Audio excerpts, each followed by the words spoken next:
weekend's guest. He's back to the show. American power metal legend James Rivera. The band Helstar has the brand new one.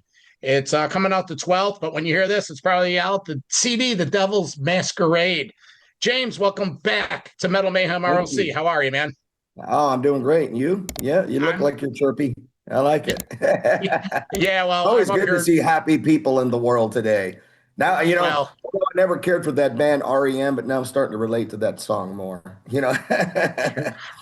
get to that later on. I have a point Yeah. about that, but Metal Mayhem ROC is the brand. We're up here in Rochester, New York. The first time Yes. we talked was about 4 years ago. Clad in Black was out, and we got together. We went over that right off the bat. How did that work out? Did it achieve what the band was looking to do?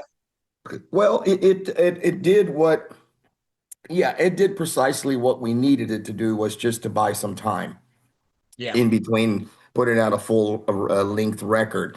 And I think if I remember well, if my brain cells still function the way they're supposed to, when we last talked, I believe I told you that the other three new songs would be on the new record as well. So like already three songs are in the can. But as time went on, and Larry being the perfectionist that he is, and he's like, dude, everybody's already heard Black Wings of Solitude as a single, and now again on the EP. And yeah, I mean, Dark Incarnation's great, Across the Raging Sea is great, but I don't know, man. I just feel like we should just write a bunch of new songs because we're kind of cheating the fans. That's kind of being like lazy. Like, oh, yeah, well, let's yeah. just take these songs again and put them back out, with the new and remastered. And then I totally agreed. I was like, yeah, you know what? You're right. I don't think that we should do that. So, yeah, those songs just remained on the EP, but it did give us time to finally create the full length new record for the fans. And everything now, when you think about it, I think Dark Incarnation would have fit on this record fine, but really, I think that everything that we've delivered on this record, it all goes together. And then some of those songs might have been the oddball out. You know what I mean? Yeah, I agree with that. So 8 years since the last one, but let's touch on the last 15 years. 2010, the Glory of Chaos, then 2014, the Wicked Nest. How did those albums, because they're thrashier, a little heavier, has it helped develop the last 15 years, uh, the spirit of Hellstar where you're at now? How did those albums contribute to your sound now? Well, they contributed a lot. But what we did realize is that it's like that Eagles song, "Life in the Fast Lane." We're moving a little too fast, okay? And I think that we subconsciously knew without trying too hard. I noticed that when Larry was delivering some of the new material for this record here in particular, it started sounding more like the traditional Hellstar. And then I think at the end of the day, sometimes we get a little, we're not upset, but we get like, man, well, sometimes we want to try something different. And then you got those weird fans that are like, oh, man, just another burning star. You're like, okay, you want 20 burning stars. All right, wow, that's going to make you happy, right? Yeah. And certain promoters are that way, but we're like, dude, but we're not 20 years old anymore. We have a different mindset. We got introduced to different styles of music. I'm a big black metal fan. So, I mean, and Larry's he's to the other extreme, he's a Lamb of God guy, I mean, so Hmm. but we know that we have to stick to our roots. We have to stick to what is the traditional Hellstar style. And really all it comes down to is just Larry has that gift of writing the stuff that when the minute you hear a riff, it's like, oh, that sounds like a Hellstar song for sure. You know? Well, it's Larry Barragan and James Rivera. You know, Yeah, exactly. So and this is what we did on this record. We went back to Barragan Rivera. And so can't go wrong. why 8 years? Was it the mix up with the record label? Was it Oh, time yeah. goes so fast, or why 8 years? Yeah, it's well, a lot of it was that. Um, the record was done a year and a half ago. So, but Massacre was going through some heavy shit. And wanted to stay loyal to Thomas because he loves the band. And obviously, look at all the attention we're getting now. Like we never got this kind of attention. I mean, hey, the people he joined forces with in Poland, Mystic Promotions, I guess that's what they're called now. So he Okay. joined forces with them. They hired a full-on promotional company. Dude, the interviews are just so many that, I'm like telling my boss at work, like, I'll only be working 2 hours today. Sorry, but he's like, no, no, but dude, I'm proud of you. And, that's, do what you got to do. It doesn't matter because I'm on commission. So if I don't make any money, I don't make any money. So it's not no big deal to him. But yeah, Yeah. it's just, it was a lot of it was that, but a lot of it was too that when we lost Mr. Atwood, half the record he had material for. And when he left, because he left in good graces, we're still friends, none of that animosity, whatever. Just Yeah. he had his own personal things going on. We had a different vision of what we wanted to do with this record, and then when it doesn't, when the wheels are starting to grind instead of run smoothly, you realize, well, maybe this isn't going to work this time around. And he left, and so he said, "But you can keep my songs." And then Larry said, "Nope. You know what happened to Mustaine and Metallica? That should come back, bite you in the ass later." And so he Yeah. said, he's going to have to write new material. Well, what part of the Vampio uh, the hook of that was the working relationship with Larry and Yeah, Atwood. It was getting a lot. yeah. They were working well together on record. I thought at least. Oh, I mean, Vampiro is one of the masterpieces of all times. I mean, no, he is Hellstar material. I mean, there's no doubt about it. Um, I guess though that I had different ideas for melodies versus his because he and it wasn't some of it was my fault because he did ask, let's get together and go over stuff, but there was so much stuff going on that and then he just started taking control of it and just started writing all the lyrics, all the melodies, even to Larry songs. See, normally Larry sends me those, and so when I started hearing what he was doing, I was like, no, no, no, no, no, no, no. That's not what I had in mind. You know what I mean? I am the singer. I thought I was. I don't know. I could just be a roadie now. What the hell? A little vampire You know, roadie. Yeah, sort of as yeah. my band. I've been here. Yeah, Stay in exactly. your lane, bro. Yeah, Well, and to his defense, he just felt like, well, shoot, James isn't really coming to the table with the name just yet. But see, I was taking my time with it because I wanted things to be in a certain way that it's just like, and every time we put out a record, we're always got that fear in the back of our head. It's like, how are we going to top this now? So I just don't want to just start spitting stuff out right away. And if I don't feel it soulfully, that makes a big difference.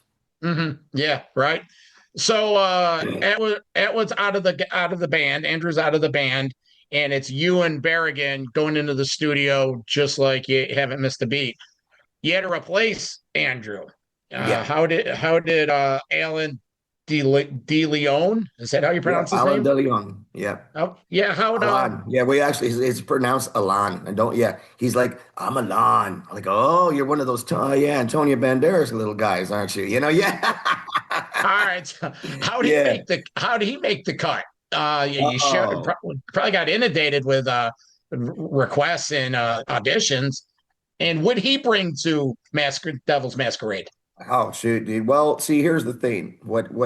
This go around, because of the time factor, that we got demos from all over the world, people that Hmm. wanted to play in the band. And hey, I got this material. People were sending us even material, like, and it's totally down Hellstar's alley. But I think that with the frustration that, oh God, here we go again with another guy out. Me and Larry just looked at each other and said, dude, like we say down here in Texas, take the goddamn bull by the horns. Let's do it ourselves like we always done. We'll write the songs together. All you got to do is come do solos. That's it for now. And so we didn't want another writer, so to speak, at the time. We wanted to get it done. And Hmm. because the more writers you have, the more opinions you have, and then the more opinions you have, the longer it takes. When me and you, Larry, knew exactly what we wanted every song to sound like, we just said, we're gonna write everything. except for Garrett, for the first time, wrote "Carcass for a King," one of the strongest songs on the record. Garrett actually wrote that, Hmm. and so it was kind of one of those things where when he came in, he basically just really needed to do solos and stuff, and so that was pretty much it. The first song, the title track, through show research, it's inspired by Annabelle, a poem. Annabelle the movie, Annabelle the movie. Okay, the possessed doll, the I'm not demonic. familiar with it, but that's right up your alley. Yeah, yeah, yeah. Is there a reoccurring theme through the album, or is it just that happens to be that song? No, there is a reoccurring theme by accident again. So it's almost unfair to say, so is it a concept record? And I was to say, oh no. Then if you were to the questions you're asking me as I answer them, you'd probably say at the end of the interview, it is a goddamn concept record, Yeah, it's just that you don't like to be put in that what's the word I want to say? You don't want to just be put in that situation where you have to answer that question to say yes, it is kind of a concept record. But the reason why it is, if it's loosely, the only reason why I could say that it's safe to say that it is a concept record is because the it's all of it is based on horror movies. So Oh, there you go. Different ones. So not all vampires. There's two in there. No, there's actually three in there that relate to vampires, and the rest of it's demonic possession. well, how does that, James? All kidding aside, how does that subject matter differ from the history of Hellstar? Exactly. It doesn't. Well, It you know doesn't. what? If you think about it, back in the day, uh, and people find this very odd because they're curious about the meaning of Hellstar. So when I finally tell them the meaning, they really flip out. They're like, "Whoa, that's another left curve. I had no idea." I said, "Burning star. I mean, Hellstar means a nuclear bomb," and they're Yeah. like, "Oh." And so if you think about it, back in the day, a lot of our songs were about biblical revelations. They were Okay. more about the end of the world and World War III and Armageddon and blah blah blah. But then Sure. after Nosferatu, we kind of got stuck on another whole realm of writing. And there we still have some songs about the end of the world. Sure, why not? It looks like it's happening every day anyways, You can't help it. Down in Texas, there's a lot of talent down there. You rounded up some of your buddies, Jason McMaster, Dangerous Toys, Mike from SA Slayer, and our boy, Jeff Vandenberg from Love and War. They came in and did the standout track, I Am the Way. How fun was this? Tell us about it. Oh, it was an amazing track. And see what it is I got the inspiration and I've always wanted to do this. And basically, what I did was I just took Dio We're Stars, how he combined all these great musicians, right? Yeah, Of course, now he went even further with badass guitar players. So I said, well, we'll simplify it. But yeah, I said, I want the best singers to shine out of Texas. I want to represent Texas, the real Texas metal scene. So that's sure. how they were all picked.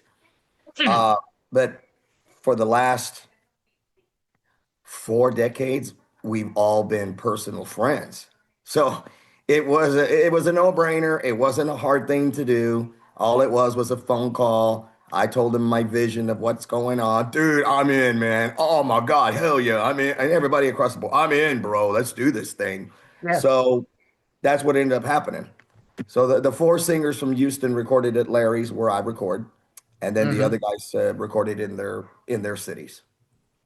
Okay, so it was half in person and half Yeah. virtual. So Yeah, basically, I wrote the melody for the whole song, all the words, everything to it, and Larry wrote a lot of the words too. And I just sent them the idea of, well, basically what I did is I recorded my part first, and I said, so that's what I did.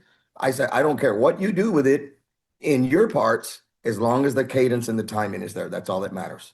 And so they oh, all kind of did their own little thing similar to what I did, and it just came out beautiful. It was just great. Yeah. Yeah, we had Jeff on the show when he was promoting the Love and War album, and we had Larry on when he was promoting that Santos Spanish. put it. Yeah, Santos this put it out. Yeah, yeah, yeah, yeah, yeah, there's all good stuff. And Jason McMaster, God, we go way back. We're good friends with him and Dave, and yeah, so we're familiar with that yeah. Texas Houston scene. It's good. It's good stuff. Let's see.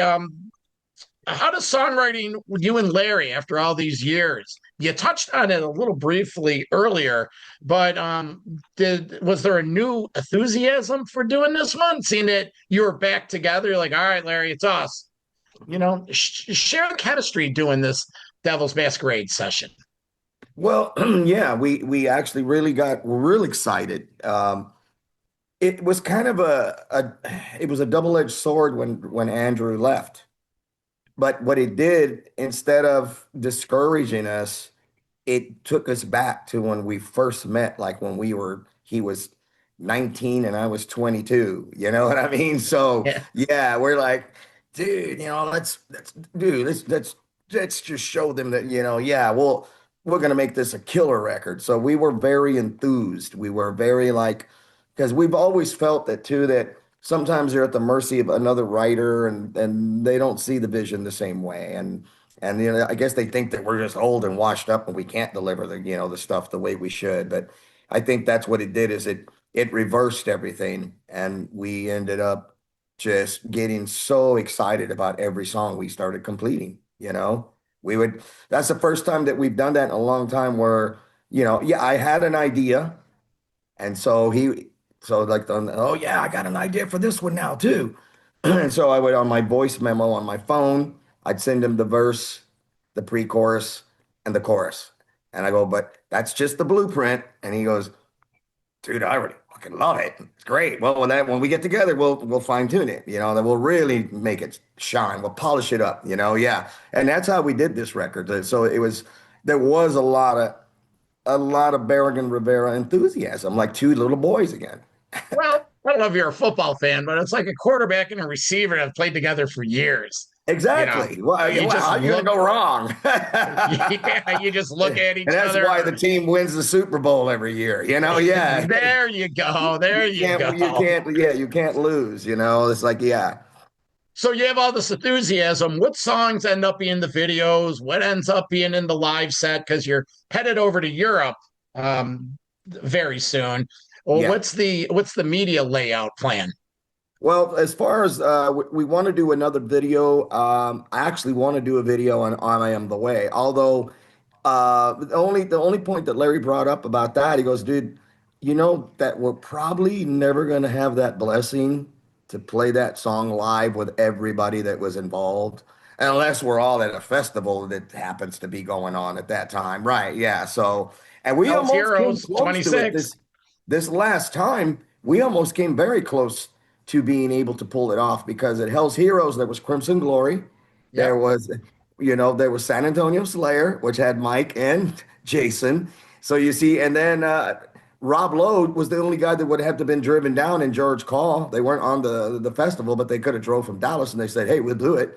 But everybody was there, Uh-huh. and it's just that we got put on a position where instead of doing the after show party, we did the pre-party and everybody wasn't there on the same days.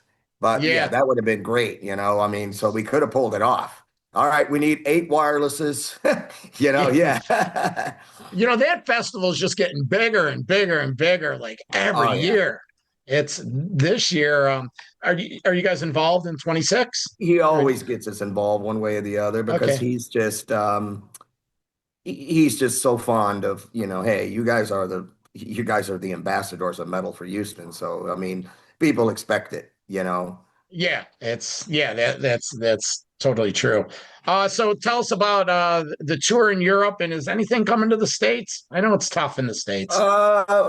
We just finished, well, we just did that New York thing, which was amazing. Revenge for Armageddon. That was great in Brooklyn. That was a 3-day festival. Hmm. And, as far as there's a plan for a run in the West Coast with Cage and Bitch. And so we're looking into that in the new year.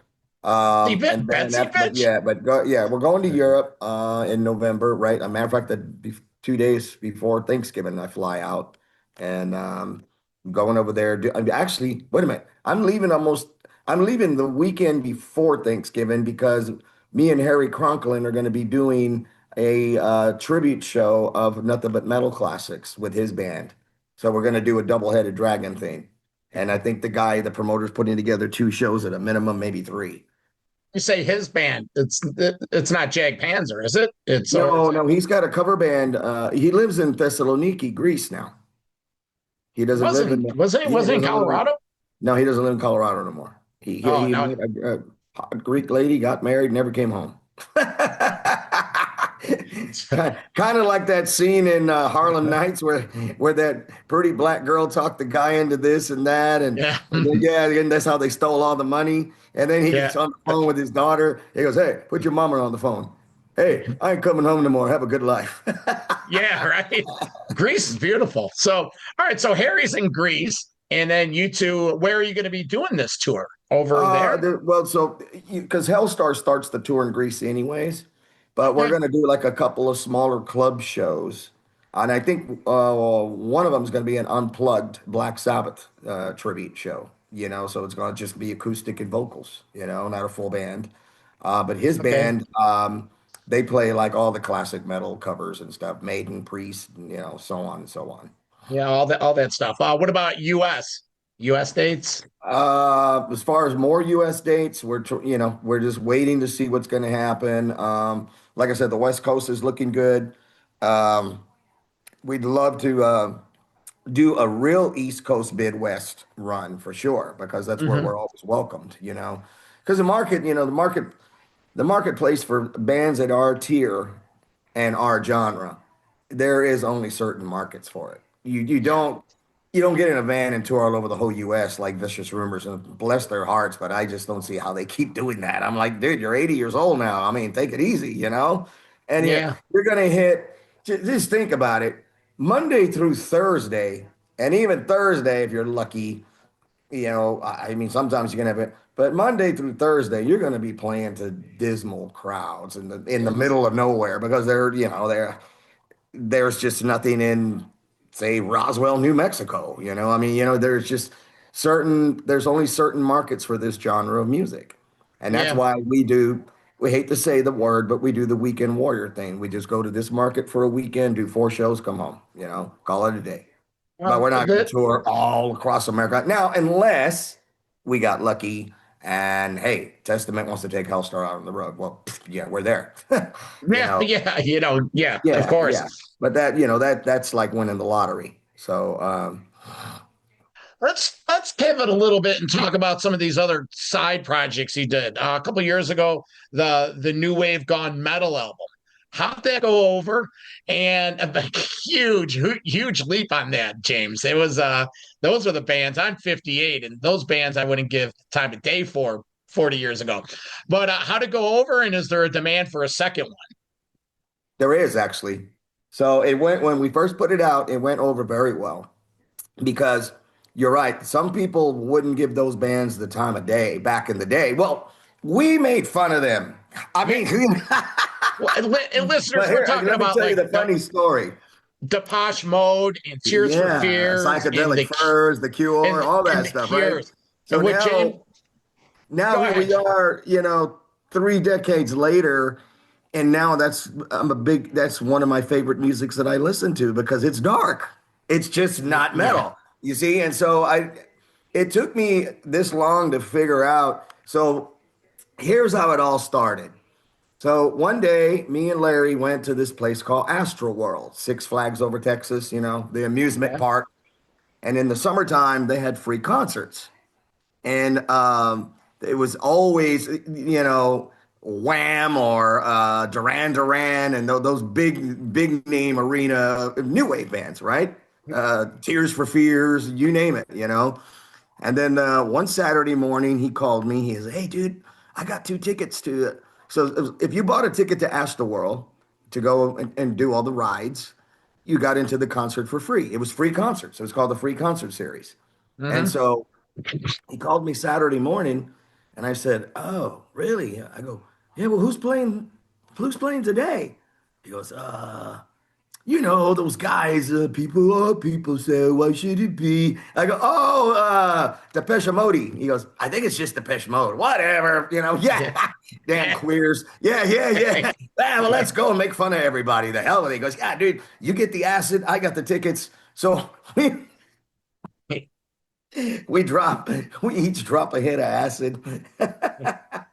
We go to this amusement park. We're getting on all the roller coasters, making fun of all the little nerdy new wave guys. Like, hey, that guy's head fell off. Wow. And we're Yeah. both wearing a denim cutoff jacket, and we both have that big patch that says Venom, welcome to hell on the back of it. So there's all these families and kids looking at us like, whoa, these evil guys. And it says, all right, well, let's go check out this band. Let's go have a field day. Well, let me tell you what happened is once that acid hit in, we got into the damn concert area, and then Larry starts looking at me all paranoid. He's like, dude.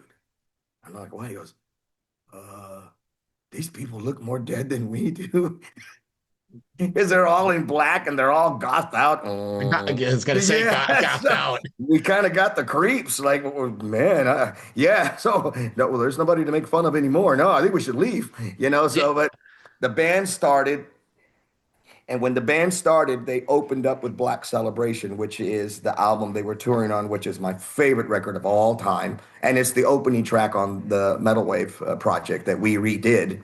When Mhm. they opened up, dude, the fog, the lighting, they had a big screen in front of them, and all you could see was the silhouettes. And me and Larry just looked at each other like, oh my God, ran down to the front. Yeah, this is metal. Dave Gahan looks at us like, who are these knuckleheads? Because we're like, yeah. Yeah, yeah. You brought that metal enthusiasm to that scene, Yeah. and the Well, tabs didn't hurt. yeah, long story short, that's how when we were bored during COVID, and I said, hey, I've never really heard a metal band take these songs and read.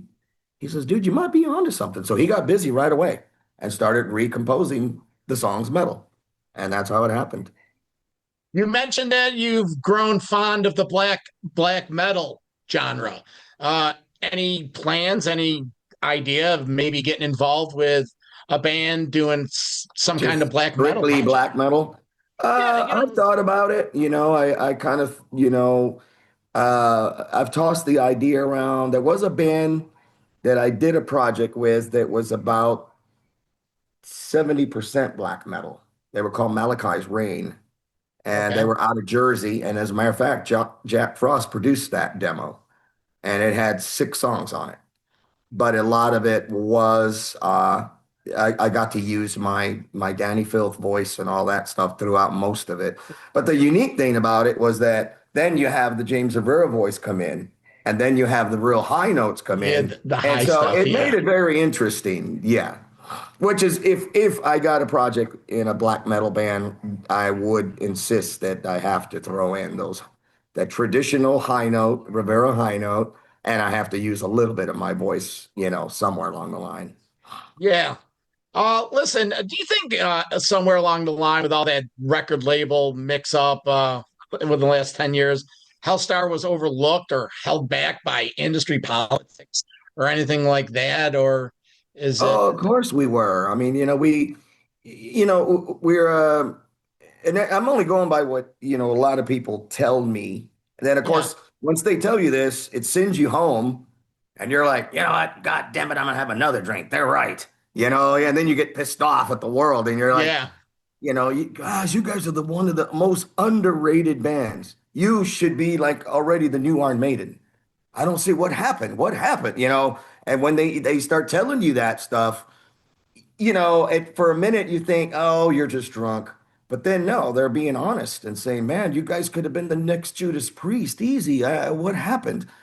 Then you have to go to that sob story of screwed up manager, screwed up lawyers. Yeah, this and that. We were on that boat with Anthrax and Megadeth and Metallica, and we got thrown off without a damn canoe. So once you screw up in the business because of the other people running your lives, then you're blackballed for a while. And they're like, oh, because they look at you as like, well, I mean, how could those guys be so stupid? And then they don't care because they're the big shots. Yeah. You got the people at Capitol Records going, yeah, but they stuck to that stupid manager. How could they be so stupid? No, I don't want to sign those guys. And then you're just, yeah, you become a piece of shit in the industry, you know? Well, hopefully, Devil's Masquerade will, I don't want to say you have a second act, but it is 2025 going on Yeah. 26. Maybe it'll get you up there. And you've already even said that the press is through the roof, the Yeah. promotion. It's something that you've never seen. And there's a whole new market, James. These Oh, kids, yeah. I these think that kids are, exactly. And I think that really this is going to push us over to that other tier. And I think that if we play our cards right, we stay out on the road as much as possible to keep forcing it down people. Larry's going to retire next year. And once he retires, that's it. He says, book, book, book, book, book, book. So that's the thing that holds us back is the, the, the day jobs because, everybody has they own a home. You got a car note. You got all these things that you need and sure, we'd love to go out on the road for 8 weeks, but the money's got to be there too because, I need to come home to a home. I don't want to come home and there's an eviction notice. yeah, he has to, yeah, it has to be worthwhile. James, really, you want to be on the road for 8 weeks? I mean, I'd like to be on the road for 8 months. yeah. Well, outside That's of playing, that's the fun yeah, part, but yeah. exhausting. Well, James, this has been great. The album, The Devil's Masquerade. It's when you're listening to this, it'll be out on Massacre Records. Anything else you'd like to promote? Yeah, I just wanted to say, hey, thanks for everybody that stayed loyal and followed us and seen us for 4 decades and have always been there for us. And we want to let you guys know when we come to Europe, especially, that we're gonna give you the best show possible, doing 4 songs off the new record, and then one song from each album because it's the set list is getting out of control now you know. Yeah, But we want to promote the new record. And we've always been against that, been thrown up against that fence where, well, what are we going to do off the new record? Well, all they're going to want to hear is Burning Star, Toward the Unknown, Remnants of War. And then you're like, so we can only do 2 songs off the new record? Then what are we doing a new record for? It's like, well, that's just the way the fans are. And that's true. Or you get these festivals that are like, hey, we want Helstar on the festival. Okay. But we want you to do the first album from beginning to end. And then you're like, well, we got a new album out, I mean, we want to promote that. Like, nobody cares about it. yeah. And then yeah. I've heard that. I've heard that many times, and it's like Yeah. you're an artist and you want to play that. And listeners, let's not forget that the new one's coming out with exciting vinyl and digipak, and there's Oh yeah. you tell us about the book. There's a book accompanying all this. Well, tell us So about that. I think what happened is, and it's there's some truth to this that CDs are sort of becoming extinct in a way. I guess that's sort of it's sort of becoming a dinosaur. But the reason why is that, dude, you buy any car that was made after 2019, they don't have a CD player in it anymore. Like I have a brand new car, doesn't have a CD player in it. So I'm like, where's this thing going in? I thought maybe it was just my glasses were all fogged up. And I'm like, oh, there's no damn CD. I go, I don't want this car anymore. Wow, you already signed the papers, So, and I'm like, well, dude, that sucks, So what they did to make CDs more interesting now is they call them media books. So you could give it to your 5-year-old kid, and everything is like a book now. It's a page. So it's like a miniature comic book with a CD. So it's more educational in a way, Yeah, like here, this is what I got you for Christmas. Oh, and then you can read the lyrics to the first song, and then there's something that related to that first song. So there's visual, there's lyrical content, and then you have the song playing. And I yeah, think that's what they did, and they seem to be working. They look really nice. I was very yeah. I have surprised. a few. I have a few of those. I still buy physical. You know, Yeah, you have to. And the tough thing with that is how I'm up here in Rochester. We'll go to the House of Guitars or Record yeah, Archive. I'll buy it, But then, James, I burn it. It's in my hard drive and it goes on the shelf. And Yeah, because you can't listen to it. well, no, I have two vehicles and I do have disc players in CD? my vehicle. Okay, see, I don't. Well, as cheesy as it sounds, like Larry's like, if it bothers you that much, dude, go to Walgreens, get one of those old Walkmans, use an auxiliary, now you got a CD player. I'm like, oh, yeah, but the minute that car starts hitting bumps, that thing's going to, yeah. It's a struggle. All right, so all this is out there again. The Devil's Disguise. Search Helstar.metal on Facebook, Instagram, Helstar Official. Just Google, and listeners, all these links will be up on the show notes. Dude, Yes. thank you, man. Thank you. Appreciate Dude, always a time. pleasure to talk to you, man. You're amazing. And I want to thank you for everything you do to promote us and help us stay out there, you know. If it wasn't for you people, we wouldn't be doing this. It's like I think I told you that before, you know. Well, you could see over my left shoulder the Metal Mayhem ROC live radio show on Monday nights on Metal Devastation Radio. And we were spinning both tracks that I got last night from your management. What did you get? They went the Devil's Disguise, and then the second one. Stygian Miracles? Yeah. Okay. And wow, awesome. Yeah, I buttoned it up into a little. The third, it's a 3-hour show, and the third hour, it's the heavy stuff. We call it the third leg, and it's all the heavy shit. Yeah. So that's the evil six of the 3 6s. Okay. Yeah. Well, the third leg. You know? The first 2 6s, they're okay, but the third 6 is the one. Yeah, that's where you're gonna hear the real evil stuff. You know? Well, we programmed the show. It's like a 3-hour party. The first hour, it's like, you remember those old keg parties? You show up and you're saying hello to everyone. You get your first beer. Yeah. By the end of the party, everyone's in the bathroom or they're in the car. Yeah, exactly. Yeah. That's the third leg. So that's it. Awesome. It's a big party. Awesome. You know what else is pretty odd is that one of the favorite things that I love about the song Devil's Masquerade is something to share with the fans. So when Larry wrote the lyrics, he wrote that whole song, everything. That's all Barragan, the Devil's Masquerade. Okay. But in the last verse, there's the third line says, it's 3 a.m, your heart starts to race. And I wondered what the heck that meant. And he goes, dude, you know what? Everybody thinks that the most evil witching hour is midnight. It's not. It's 3 a.m. That's when the devil comes out. I said, oh, I didn't know that. He goes, yes. I said, oh, wow. So I researched it, and sure enough, if you want to go mess around at the cemetery and play with some evil shit, then go at 3 a.m. I guarantee you something's going to happen. That's great shit, man. All right, man. All right, James. Be good, buddy. See ya. You bet. Bye-bye. Bye. Bye. Metal for Life. Thank you for listening to Metal Mayhem ROC. Check out our website at metalmayhemroc.com for information on podcasts, archives, links to all our live radio shows, and all sorts of info. Please like, follow, and share with everyone, even your non-metal friends. And always remember to keep it heavy.